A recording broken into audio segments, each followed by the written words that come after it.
Hello, in front of me I've got Motorola Moto G60S. In this video I'll show you how to change battery sound. In the beginning enter Play Store and search for battery sound notification app.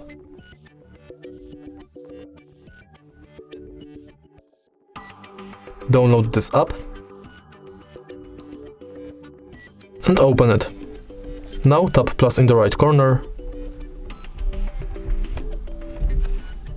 Select mode between connected, disconnected, full battery and low battery.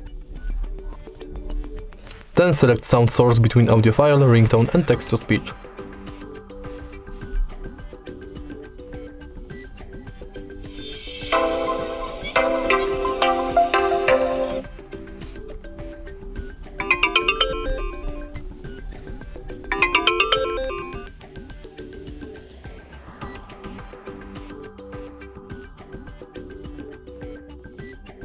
Disconnected.